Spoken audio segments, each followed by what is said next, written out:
Israel é para muitos judeus um símbolo. Não à toa, quando vamos à sinagoga, rezamos olhando em direção a Jerusalém. Mas para além do tema religioso, ainda que sem estar lá, um número relevante de judeus da diáspora sente uma conexão com esse lugar, considerando como terra ancestral. E como essa relação muda quando você tem a oportunidade de estar lá pela primeira vez? Eu sou Amanda Hatsira, estudo psicanálise, cultura judaica e sociedade israelense, e esse é o Eu Com Isso, podcast do Instituto Brasil-Israel. E eu sou Anita Efraim, jornalista e mestre em comunicação política. Hoje nossa conversa é sobre uma experiência individual, mas que pode ser para muitos judeus até mesmo coletiva. A experiência de estar em Israel pela primeira vez. E é claro que hoje a gente também fala sobre como essas impressões são contaminadas por um país que está em guerra. Nosso convidado, vocês conhecem muito bem, é João Torquato, que é apresentador aqui do podcast, acabou de voltar de férias, esteve em Israel e agora vem contar sobre a experiência dele. Tudo bem, João? Bem-vindo ao seu próprio podcast. Obrigado, Anitta, Amanda, quem está nos ouvindo aqui. Tudo bem? Pedir desculpa aí pela voz. Ontem meu time ganhou o clássico e gastei um pouco a voz, então por aqui tá tudo certo. Não confundam o João com o palmeirense que ganhou do São Paulo. Não, é botafoguense que ganhou do Flamengo. Bom, João, começa contando para quem está ouvindo a gente o que te levou a Israel. E já aproveitando, foi uma decisão complicada de tomar por ter sido no meio, né, dessa guerra? Seus pais ficaram meio incomodados, você teve que dar muitas explicações. Começa por aí. Bom, o que me levou a Israel, primeiro motivo, eu fui fazer um programa chamado Taglit, que basicamente é um programa destinado a jovens judias e judeus que têm a oportunidade de passar uma semana em Israel, conhecendo várias regiões, várias partes do país, tendo contato com pessoas locais, dialogando, etc. Mas esse programa que eu fiz foi um pouco diferente, eu acho que é importante explicar, que não foi esse Taglit tradicional, que você vai para Masada, para o Mar Morto, que tem esse aspecto mais turístico. Esse Taglit que eu fiz foi um Taglit de voluntariado, né? Desde 7 de outubro, diversas organizações que levam grupos para Israel têm se dedicado a ajudar a sociedade israelense depois do que foi o 7 de outubro, e o Taglit, que tem toda essa logística, né, muito bem construída aí há bastante tempo. Foi uma das organizações que continuou e continua com um programa tradicional, mais turístico, mas também tem se empenhado nesses trabalhos de voluntariado.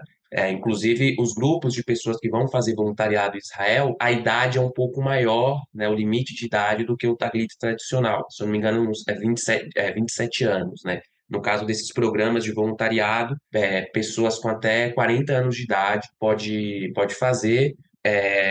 Depois eu falo mais um pouquinho do que eu fiz exatamente, como foi esse voluntariado, mas em geral, esses voluntariados pós 7 de outubro têm como um objetivo dar suporte às comunidades atingidas, em particular no sul de Israel, na região na fronteira com a faixa de Gaza, com agricultura, logística, parte de cozinhar para as pessoas das comunidades. E aí, entrando na segunda pergunta, se é uma decisão difícil de tomar, né? Eu aproveitei essa viagem e estiquei um pouco a minha passagem, né?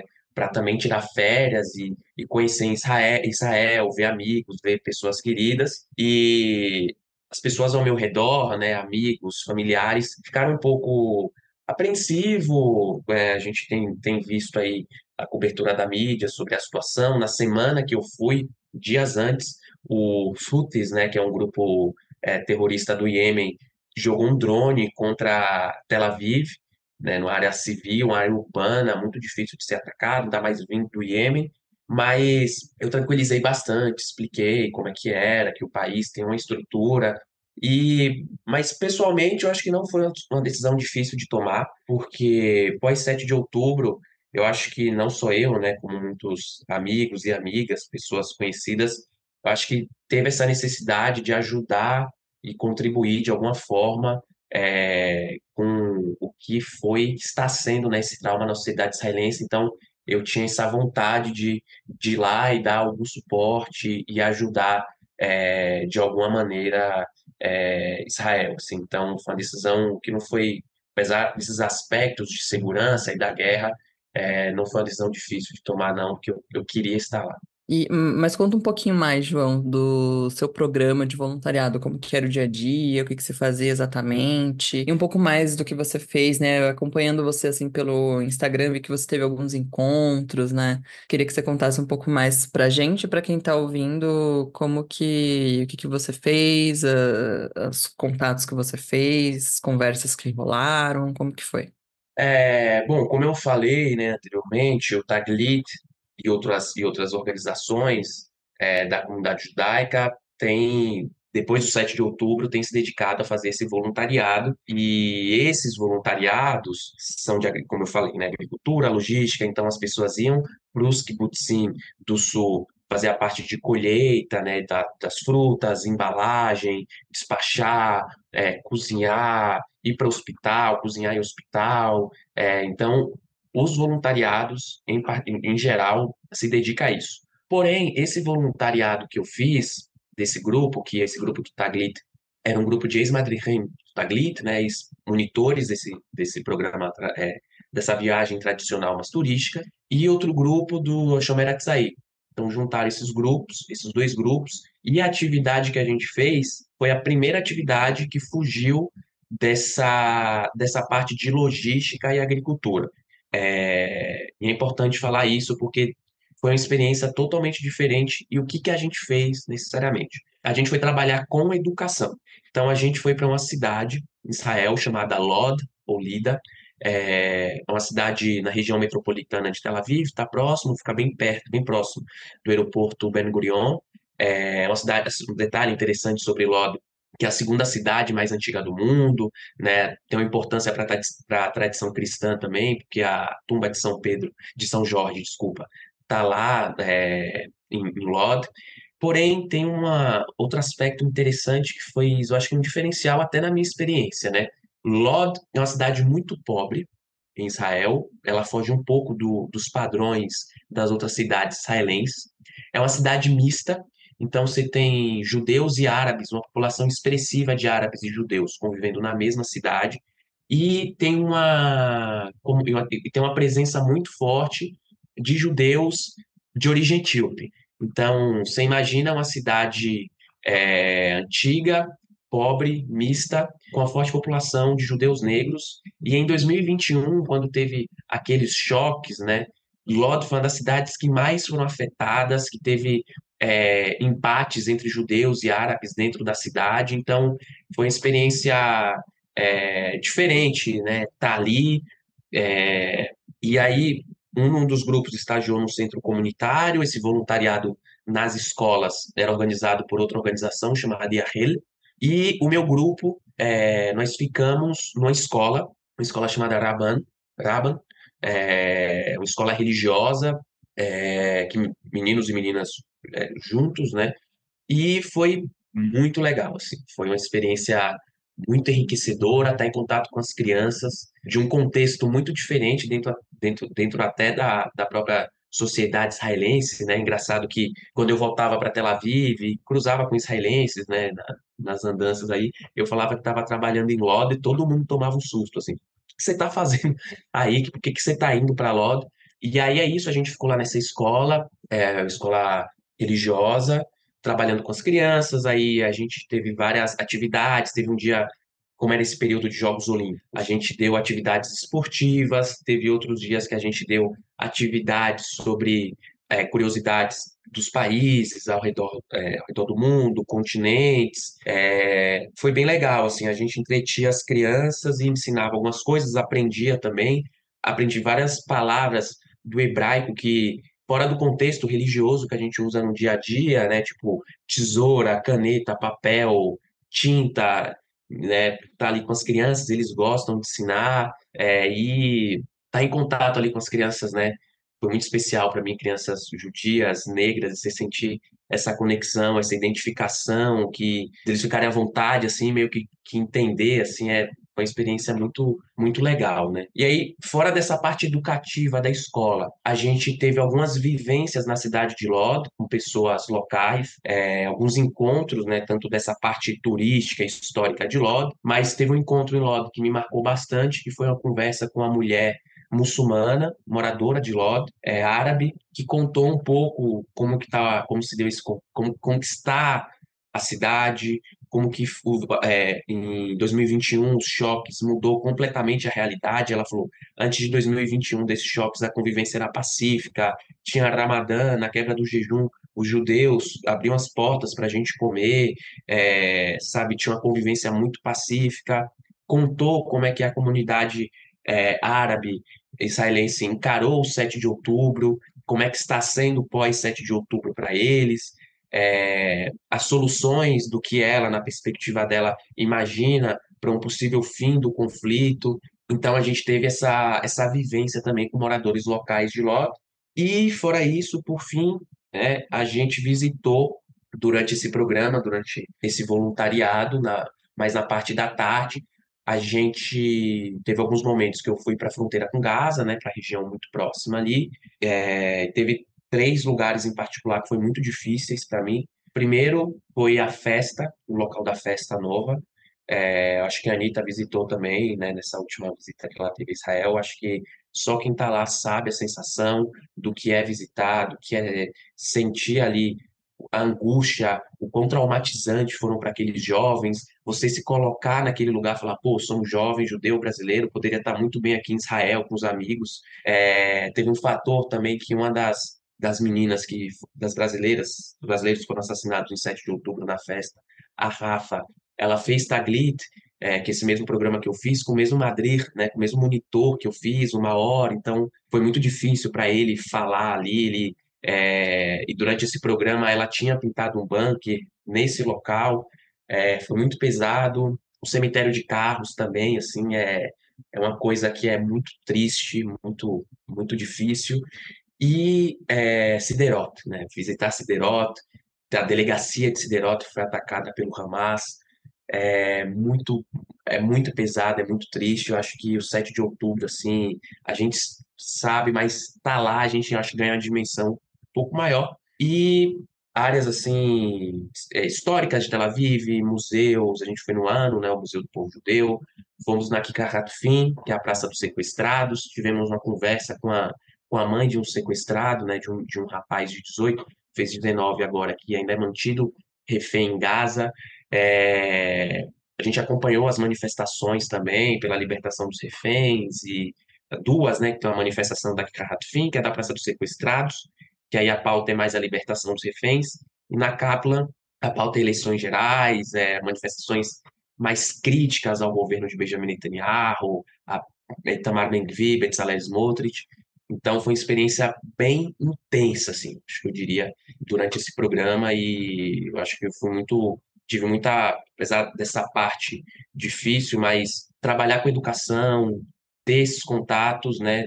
Esse programa que eu fiz foi o primeiro com educação, e estar em Lod, uma cidade que eu cheguei lá, tipo assim, caraca, é diferente, e sair completamente apaixonado pela cidade, querendo voltar para lá, querendo ajudar nesses diálogos de paz, de convivência entre judeus e árabes. Fiquei apaixonado de verdade por Lod.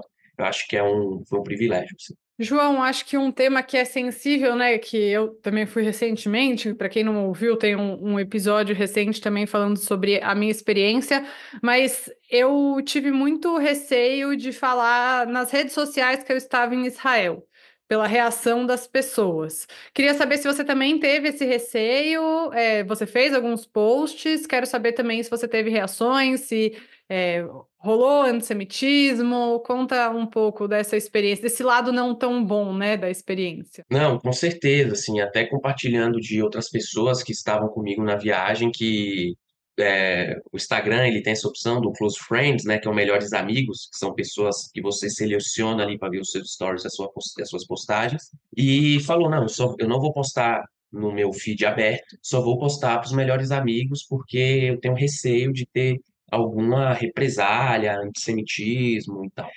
Eu tive esse receio, tanto que até agora meu Instagram é aberto, né? E até agora eu fiz 2 posts assim no feed, e eu ocultei os comentários, só lá as curtidas, eu desabilitei os comentários, porque eu não sou obrigado a lidar com racista, com antissemitismo, né? Aí eu, para poupar minha saúde mental. Mas nos stories eu postei algumas coisas, mas com muito cuidado, assim. Tinha posts que eu fazia, coisas assim do dia a dia, sabe? Que eu ficava, faço ou não faço, posto ou não posto, e se tiver ou se não tiver. Mas aí pensei assim, que falando, teve esse sentimento, no Twitter eu não postei nada, nada, assim, quem me acompanha no Twitter sabe que lá basicamente eu falo mais da minha área, né, de pesquisa, de estudo, que é Iugoslávia, os Balcãs e do Botafogo, então eu evitei postar qualquer coisa no Twitter. No Instagram eu tive esse receio, mas eu acabei postando, né, coisas ali mais turísticas, placas, lugares que eu visitei, o Muro das Lamentações, essas partes mais históricas e importantes, mas eu recebi um ataque, né, numa postagem, e você vê, né, as pessoas que têm essa posição, que eu não diria que nem crítica ao Estado de Israel, porque eu acabei de voltar de lá e eu tenho uma posição crítica também, né, as coisas que acontecem dentro da própria sociedade israelense, para mim não são visões críticas, são visões antissemitas mesmo, assim. E eles têm essa narrativa hoje de que, não é antissemitismo, é antisionismo. A gente não ataca a religião, o povo judeu, a gente ataca o Estado, e o projeto de Estado ali na região. Eu acho que, primeiro, né, é muito complicado porque você se dizer antisionista, que todos os povos do mundo têm o direito de autodeterminação nacional, e aí só os judeus que você nega essa autodeterminação, esse direito de ter um lar nacional, e todos os outros povos do mundo com históricos mais complexos, mais violentos, mais sanguinários, que nem se compara à criação do Estado de Israel, você nega e você passa pano. Então, eu já acho que é complicado aí. A não ser se você for defensor, né, de um mundo sem fronteiras, sem estados, desse projeto, se você, meu amigo, minha amiga, que está me ouvindo aqui, tem um único problema com um Estado judeu, com o sionismo, que é nada mais nada menos do que a autodeterminação do povo judeu, eu acho que tem algum probleminha aí. E aí, essas pessoas que justificam essa narrativa falam isso, que é o Estado, que o Estado é artificial, como se existisse um Estado natural no mundo, né? E aí eu fiz um post que não tinha bandeira de Israel, que não tinha nada, era um post religioso, né? Que eu me senti em Jerusalém ali, não tinha nada. Eu poderia até ter colocado lá, se eu quisesse, Palestina, né? Sabe, eu não tinha nada. E aí o cara veio no meu direct falar um monte de absurdo, assim, me chamar de nojento, sionista lixo, sionista nojento. Ou seja, aí você vê que não é o país, que não é o Estado, que não é a política, né? Que de fato é a religião, é o povo que incomoda, eles se sentem incomodados, né? Eles têm vergonha ou não têm coragem de assumir que o problema dele é com Deus mesmo. E aí usa essa desculpinha. Então, mas aí, parafraseando um artista que eu gosto bastante, né? Que é o Djonga, que ele fala, né? Que numa música ele fala: "Aguenta a pressão, aguenta a perseguição de diante do conflito tomar posição", né? Eu acho que para mim, um homem negro judeu que vive, né, quer ser negro no Brasil, que é muito difícil, eu não vou deixar um cara branco de família quatrocentona, né, que provavelmente açoitou meus ancestrais, me falar e vir definir minha identidade. Então, eu acho que foi uma experiência também de autoafirmação da minha identidade negra, judia, e não deixar essas pessoas me calarem. Mas é muito difícil, suga totalmente as energias, mas durante esses primeiros dias da viagem eu tive essas crises de postar ou não postar coisas em relação à viagem, né? Não sei se eu me alonguei muito aqui na resposta. Não, sim. E acho, assim, importante seu relato, sabe? Porque eu acho que existe muita idealização ainda, né? Principalmente, bom, não só idealização, mas antissemitismo mesmo, né? Que faz com que as pessoas vejam ainda Israel e a comunidade judaica aqui também na diáspora como essa pedra monolítica, né? Que não tem E complexidade. só assim, Amanda, desculpa até cortar, e aí não é querendo dar Aham. carteirada nem nada, mas esse cara mesmo que veio me atacar, se ele nem que saber, cara, eu tive na manifestação lá em Israel na primeira semana, com o pessoal do Hadash, do Break the Silence, do Odin Be'achad, com várias organizações que pautam o fim da guerra, a paz, um acordo de cessar-fogo, o respeito pelas vidas palestinas, né? E o cara já faz essa associação de Israel, de estar lá com, sabe, são pessoas que, enfim, são racistas mesmo, assim, eu acho que não tem outro tipo de definição para esse tipo de gente. Ah, sim, com certeza.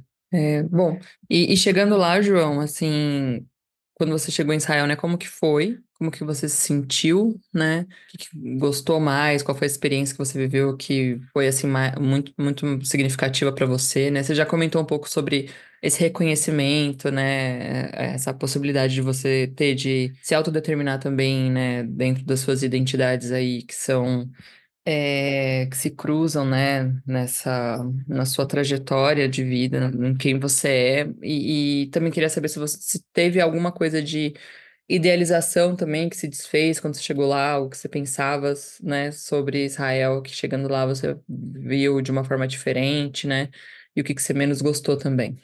Eu acho que teve, eu acho que assim, Israel, eu acho que é um lugar muito complexo, é um país é, com muitas questões internas, que aí, estando lá, eu acho que eu consegui vivenciar, ter um pouco mais essa perspectiva de que não existe respostas fáceis, simples para o que acontece, dilemas assim que a sociedade tem vivido, né? Principalmente depois do 7 de outubro. Chegando lá, assim, foi muito especial, foi muito interessante. Eu gosto muito de música israelense, né? Então, você tá no lugar, assim, você ouve a música, tipo, numa rádio, nesse espaço, foi bem legal. Muitas pessoas, assim, que você interagia, perguntavam, cara, o que você tá fazendo aqui? Tipo, um país em guerra, você veio do Brasil pra cá, você tá bem, tá tudo bem? Vários amigos relatavam, isso, né? Então, tinha um pouco desse choque, assim, uma sociedade que vive o dia a dia, que sai, que festeja, que vai à praia, mas é um país ainda em guerra. Então, você sente uma certa tensão, assim, no ar, na rua, igual eu falei, né? Dias antes de eu chegar, teve esse drone que veio do Iêmen. Enquanto eu estava lá, teve um atentado em Holon, que, se eu não me engano, 8 pessoas ficaram feridas e 2 pessoas foram mortas, essa iminência do ataque iraniano e do Hezbollah. Então, eu acho que assim, essa tensão, acho que é uma coisa que eu não estava muito acostumado e foi uma coisa assim que me pegou, mas que depois você acaba se acostumando, assim, você chega num lugar, você já tira a bolsa, assim, natural, e vai lá no scanner e já fala e tal, e vira uma coisa do dia a dia, da sua rotina, né? Mas eu acho que no começo, isso foi uma coisa assim que me chocou um pouco, né? Mas as pessoas estão vivendo, assim, foi bem legal essa, esse reconhecimento de sua identidade não ser um problema, ninguém vai vir te cobrar, perguntar sobre você, te olhar como um peixe fora d'água, esse sentimento de pertencimento, assim, eu acho que isso foi, para além de experiências individuais, assim, coisas que são muito simbólicas para mim, assim, dentro das minhas dos meus gostos e das coisas mais específicas, mas eu acho que, em geral, a parte mais legal de Israel que eu gostei foi esse sentimento de pertencimento, essa coisa do israelense ter esse jeito meio duro, meio, né? Mas aí, se você precisa, o cara vai lá e te ajuda e pergunta se você tem casa para ficar, se você tem lugar para comer, de não te deixar na mão. É... Óbvio que eu passei por umas aventuras aí, né? Que a Anitta sabe aí, conversei com ela, mas nada muito, muito grave. Mas foi isso, né? Acho que a parte boa, digamos assim, foi esse sentimento de pertencimento e acolhimento. Eu acho que a parte mais difícil foi, foi estar em um país em guerra, que ainda tá em guerra, né? Falando nisso da guerra, aproveita e conta como foi essa questão de estar lá durante a ameaça de um ataque iraniano. Até agora que a gente está gravando, dia 19 de agosto, às 11h44 da manhã, não teve o ataque, mas quando você estava lá, as expectativas eram essas, né? Que tivesse. Aí, até contando, abrindo aqui a sua vida, o João não conseguiu voltar para o Brasil, né? Teve que estender mais uma semana, porque algumas operadoras aéreas pararam de voar para Israel. Então, como foi entre a tensão e a parte prática mesmo da vida, João? Então, assim, eu acho que o primeiro dessa situação com o Irã e com o Hezbollah foi quando eu saí de Tel Aviv e acabou o programa. Até contar uma história engraçada aqui. Eu fui para Harish, que é uma cidade no norte, fica no distrito de Haifa, para casa do Henry Galski, agradecer aqui ao Henry, do Israel de Fato, pela acolhida, pela recepção. E eu cheguei em Harish, e aí eu abri meu GPS, e assim, para quem não sabe, tá ouvindo aqui, eu apresento o Express Israel também com a Dani Crash, também me recebeu lá em Petah Tikva, né? agradecer demais. E a Dani várias vezes falava do problema do GPS, do Waze e tal, e eu nem me associei. Aí quando eu cheguei em Harish, eu abri o GPS para ir para casa do Henry, deu que eu estava em Beirute. Falei, o que está acontecendo? Eu falei, ferrou, não vou achar, já era e tal. E o Henry, né, trabalha como jornalista ali, muito corrido, não sabia se ele ia poder me atender, me receber. E aí eu fui na rodoviária de Harish, eu conversei com o Bitarron, com segurança, e aí o cara israelense, mas é casado com uma brasileira. E aí ele me ajudou, e aí eu consegui chegar na casa do Henry. E é isso, foi a primeira tensão assim que eu vivi em relação a Irã, Hezbollah, essa situação. Enquanto eu estava em Israel, aconteceu a morte de um líder do Hezbollah e também do Ismail Haniyeh, né, que era um dos principais líderes do Hamas, ajudou a organizar o 7 de outubro e era uma das pessoas que fazia a parte mais política de negociação do Hamas. Quando aconteceu isso, o cara foi morto em Teherã, né, em outro país que já tinha tido atenção em abrir com Israel. Eu falei assim, ferrou, é, já vou ligar para a Anitta e falar que eu vou fazer aliar aqui, virar correspondente do IB em Israel. Dá para trabalhar o fuso horário aqui, ver como faz. Mas, brincadeiras à parte, deu uma certa tensão. No dia seguinte, saiu um comunicado que várias companhias aéreas fecharam todos os voos durante o mês de agosto para Israel, inclusive a companhia aérea que eu voei. Por sorte, eu consegui ligar, falar, negociar e ser realocado para uma companhia parceira, mas praticamente 10 dias depois da data do meu voo. E aí foi momentos de tensão, assim, né? Um dia que eu estava lá na Dani, da gente, ela até falou lá no Express Israel, da gente ter nas casas israelenses, os apartamentos mais novos, tem um espaço chamado mamad, que é uma espécie de quarto protegido. E de deixar suprimento, de deixar água, de lanterna, bateria, porque naquela data poderia ter o ataque iraniano do Hezbollah ser naquele dia. Mas para mim o ponto de maior tensão assim que eu vivi, mas também esse sentimento meio misto, foi que uma das possibilidades, né, a gente não sabia quando ia ter o atentado. Várias fontes, tanto que tinha até uma brincadeira, uma mensagem de WhatsApp que circulava em Israel, que me mostrou foi a Arevital Polen, que escreve aqui para o site do IB, que era uma mensagem assim, recebeu informação de uma fonte do Exército que o atentado vai ser hoje. Se o atentado não acontecer hoje, leia a mensagem amanhã. Então, tinha isso e tal, mas uma das possibilidades mais concretas era da resposta iraniana acontecendo em Tisha B'Av. Para quem não sabe, é o dia mais triste do calendário judaico, que marca a destruição do primeiro e do segundo templo. E eu estava em Jerusalém nessa data. E as pessoas estavam no Cótel, no Muro das Lamentações, virando a noite, celebrando essa data. E o ataque poderia acontecer ali, então foi um momento de maior tensão que eu vivi. E aí teve uma parte no final de Tisha B'Av que eu queria estar lá no Cótel. E aí, assim, tava lotado, para quem é de São Paulo, tipo o metrô da Sé, 6 horas da tarde, muita gente amontoada. E o ataque poderia acontecer ali, é um espaço aberto, apesar de que Jerusalém é difícil você ter mísseis, drones, foguetes contra Jerusalém, mas a gente não sabia, não sabe ainda como que vai se dar e a capacidade bélica da resposta iraniana do Hamas, né? Então, esse foi o maior momento de tensão, mas até eu estava lá e até o momento que a gente está gravando aqui não aconteceu, mas teve uns momentos críticos, assim. E bom, João, você já comentou aqui, né, que você foi ao Taglit, né, e a ideia do Taglit é permitir, assim, né, pensando no objetivo aí, que todo jovem judeu possa visitar em algum momento da vida Israel, entrar em contato, né, conhecer, né, já que a diáspora judaica tem essa conexão, né, por mais que a pessoa não seja religiosa, né, então eu lembro que na época que eu fiz Taglit, por exemplo, muitos dos jovens que estavam ali junto comigo nem se consideravam judeus, mas tinham uma origem judaica, enfim. Então algo que vai para além, né? É uma conexão assim identitária também, né? E então assim, depois de você ter vivido isso, né? Como que você entende, né, que a importância, né? De que forma você vê a importância de programas, iniciativas como essas continuarem existindo, né? Para você é relevante, foi relevante para sua vida como judeu também? Você acha que a comunidade tem sim mesmo que ir, porque, né, você falou que foi num momento assim, num programa diferente, né? Com outra pegada. Eu lembro que quando eu fui, foi essa pegada mais turística mesmo, né? E aí a Israel que eu fui ver por conta foi depois, eu fiz a mesma coisa, estiquei a viagem, aí sim eu fui ver uma Israel mais real, né? Mas o que que você acha?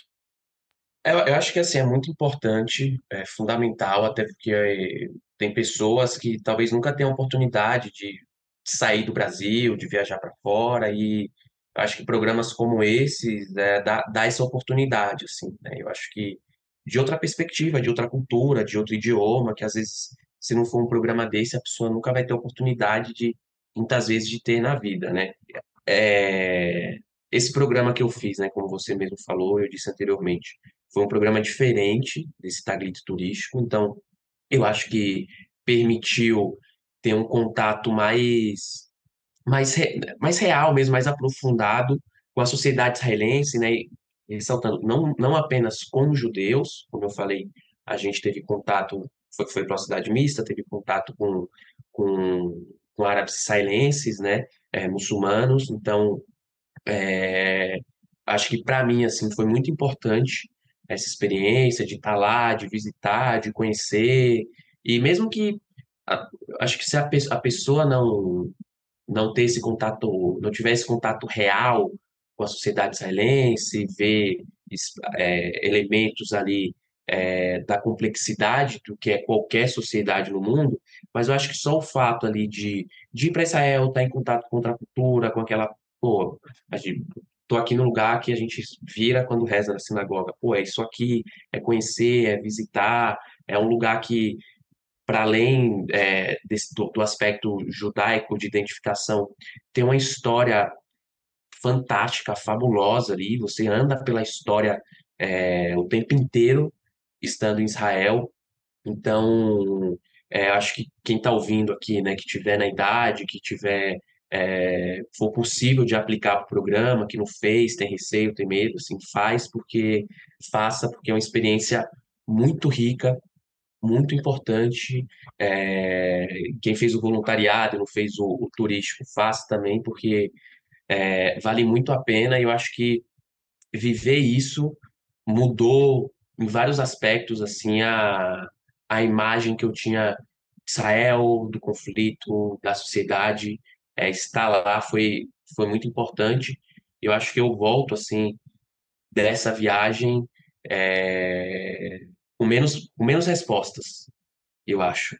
Com mais perguntas, com mais reflexões, porque assistindo os canais assim, israelenses e tal, pessoas que têm uma posição política muito próxima da minha, que vivem lá, que moram lá, essas pessoas, até elas não têm resposta, só é minha opinião, é minha perspectiva, é o que eu enxergo em relação à sociedade, ao que acontece, e eu acho que é uma forma, dentro de uma sociedade, do modelo que a gente vive, que todo mundo tem opinião para tudo, todo mundo tem a resposta rápida, eu acho que é um valor que eu até trago para minha vida pessoal, assim, sabe? De refletir, de analisar e com um pouco mais de calma sobre temas e vivências tão distantes, tão complexas para a maioria das pessoas. E, João, um tema que a gente conversou, né, quando você estava lá, foi sobre a sua experiência enquanto um homem preto em Israel. E eu queria que você trouxesse para os nossos ouvintes um pouco do que você sentiu. Você mencionou, né, sobre você estar em contato com crianças que são crianças judias, são crianças pretas e tudo mais, mas sobre um aspecto mais amplo, como foi essa experiência para você e o que foi tão diferente da sua vivência no Brasil? Não, assim, foi uma experiência que eu acho que até para uma pessoa que não é judia, mas é negra, que tem, né, essa perspectiva de estar em contato com a diáspora negra também, com pessoas de fora da sociedade brasileira, eu acho que visitar Israel, ter contato com a comunidade negra israelense, eu acho que é fundamental e muito importante entender aquilo ali, né? E, claro, antes de falar da minha experiência, assim, judeus negros em Israel, né, comunidade etíope em particular, tem problemas, tem questões, não tem uma vida é, simples, né? O processo de imigração dos judeus etíopes. Tem até o filme, né, Missão no Mar Vermelho, se eu não me engano, está na Netflix. Mostra bastante como foi com bastante detalhe o que foi esse processo de imigração. Tive em contato, conversei com a família do Avera Mengistu, que é um judeu de origem etíope, que tem alguns problemas de saúde mental e acabou cruzando a fronteira com a faixa de Gaza em 2014, está sequestrado pelo Hamas, e a família, em alguns momentos, assim, durante a conversa, fala, olha, talvez se fosse branco, o governo encarar de uma maneira diferente. Então, assim, tem questões. Agora, a minha experiência pessoal e as pessoas que eu tive contato, inclusive com um amigo que não é judeu, mas é brasileiro, negro e que estuda na Universidade Israelense. E assim, nem se compara com o que é ser negro no Brasil. Assim, eu em nenhum momento, que uma coisa, além dessa, quando a gente fala do racismo no Brasil e da violência policial, essas coisas da violência, tem uma coisa assim que na minha experiência pessoal enquanto negro brasileiro que mais machuca, que é mais cruel, são os olhares. São os olhares, é você tá andando na rua e uma pessoa branca segurar a bolsa, achar que você vai assaltar o celular, que às vezes não fala nada, mas só o olhar, só a falta de confiança, o desprezo, o medo que a pessoa tem de você, eu acho que isso daí é uma das coisas que, na minha experiência pessoal, assim, é o que mais dói aqui no Brasil, fora como que a polícia reage com a gente nas nossas abordagens. Em Israel, eu não senti nada disso, é, de olhares, as pessoas confiando em mim, sabe? Pessoas brancas, tem uma comunidade russa muito forte em Israel, né? De uma menina, tipo, olha aqui no celular que eu vou pegar um negócio ali, do tratamento. Eu não tive interação direta com a polícia, assim, mas na rua a polícia passava, nem olhava para mim, nem nada, não tinha nenhum tipo de choque ou de questão ali, né? Óbvio que tem essas questões da comunidade etíope, mas eu me senti muito mais seguro e muito mais confortável como homem negro em Israel do que no Brasil. Eu aqui, se eu saio aqui, eu moro na região da Bela Vista, em São Paulo, eu me sinto zero seguro de andar de madrugada aqui nas ruas de São Paulo, de saber o que vai acontecer se uma viatura me parar e encanar com a minha cara. Em Israel, eu andava pela rua, assim, ó, 2, 3 da manhã, em Jerusalém, em Tel Aviv, em Harish, me sentia super seguro, muito confortável. Então, eu acho que esse aspecto, assim, pessoal, dessa segurança, de não ter medo de morrer, que é uma coisa que eu acho que todo homem negro no Brasil tem, né? E aqui a gente sabe que os suicídios entre os homens negros são os maiores, os jovens negros nos índices de evasão escolar, de morte policial, que aqui é muito brutal, foi uma coisa que em Israel eu não senti, e eu acho que esse é um dos aspectos que eu mais estou sentindo saudade, que mais eu curti ficar em Israel, assim, ter o conforto de ser um homem negro e não ter medo de ser discriminado dessas violências policiais. E você vê que tem um processo de integração da comunidade etíope, o exército, eu acho que cumpre um papel fundamental nisso daí, né, nesse elemento de integração social entre diferentes etnias, diferentes cores, diferentes classes sociais, e é, assim, é incomparável. É incomparável, para mim foi muito especial, e as pessoas olham, te identificam, já sabe, essa conexão, as roupas, as músicas, aí, o rap, sabe, tudo isso, assim, foi muito mágico, assim, eu diria até. Então, tendo uma oportunidade, você voltaria lá. Tem vontade de voltar, talvez vivenciar outras experiências também em Israel? Você tem essa vontade? Não, com certeza eu tenho vontade de voltar, vários aspectos, até questão turística mesmo, teve alguns locais em Israel que eu não consegui visitar, assim, tipo Mamorto, Eilat, lugares muito bonitos que eu queria muito visitar, mas voltaria, acho que tem questões ali de choques culturais, a comida, o Botafogo, coisas que a gente sente falta, mas eu curti muito assim a experiência israelense, ver a mobilização da sociedade civil de Israel na mudança, em cobrar, sabe, esse governo que que está lá, que assim, é um governo que, ao meu ponto de vista, né, minha opinião, é, acaba por incentivar, inclusive, antissemitismo em certos locais, com a imagem, com atitudes que pessoas desse governo, pessoas que estão alinhados ideologicamente com Benjamin Netanyahu, acabam promovendo, como Ben-Gvir em Tisha B'Av, que visitou o Monte do Templo para rezar e incitar gratuitamente ódio contra outras populações. Então, a falta de resposta para a família dos reféns, de não saber se está vivo, se está morto, qual que é as condições, os próprios militares não tem um plano de guerra para saber o que que vai ser, o que que vai acontecer, o day after. É um governo assim que, ao meu ver, e a sociedade israelense, ao contrário do que todo mundo imagina, pensa, todo mundo é a favor da guerra, todo mundo é a favor do que acontece em Gaza, todo mundo bate palminha com as imagens que circulam de violações de direitos humanos no exército israelense.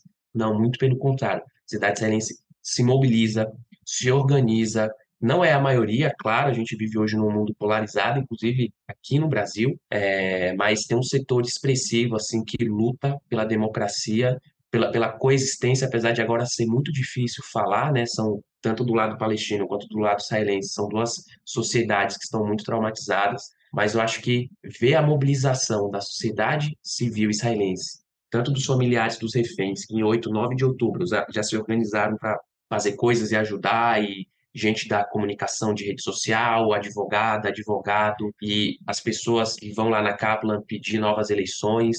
Eu acho que foi uma das coisas que mais me encheu os olhos, e ainda mais no momento aqui no Brasil, né, que apesar de a gente ter tirado um governo de extrema direita na última eleição, a gente ainda vê avanços de pautas conservadoras, reacionárias, criminalizar questões que diz respeito à saúde pública, operações policiais violentíssimas aqui.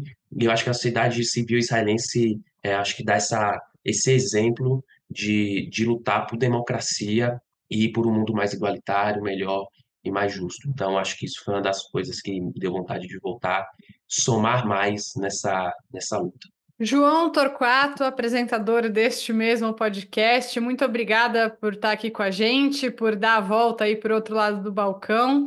Muito bom ouvir sobre a sua experiência, e acho que aqui no IB as pessoas ainda vão ver bastante os resultados de tudo que você viveu por lá. Obrigada, João, e você sabe, semana que vem de volta ao batente do lado normal. É isso, brigadão aí, Amanda, Anitta, a quem me ouviu. Ressaltar que o que eu falei aqui não é verdade absoluta, é a minha experiência, é o que eu vivi, o que eu observei. Pode ser que eu volte para Israel daqui a um mês e mude completamente minha cabeça, meu ponto de vista. O que eu falo aqui não é unanimidade entre os israelenses, muito menos entre os árabes israelenses ou os palestinos que eu tive contato. É apenas uma experiência pessoal, individual, que eu tive em um mês estando em Israel. Obrigada, João. Foi muito bom te ouvir, como sempre. E para quem está acompanhando a gente, quiser mandar uma mensagem, falar o que achou do episódio, mandar sugestão de temas, é só escrever para o @institutobrasilisrael.org. A gente está em diversas plataformas de áudio, como Spotify, Orelo, Apple Podcast, também no canal do YouTube do Instituto Brasil Israel. Não esquece de seguir o IB nas redes sociais e até quarta-feira que vem.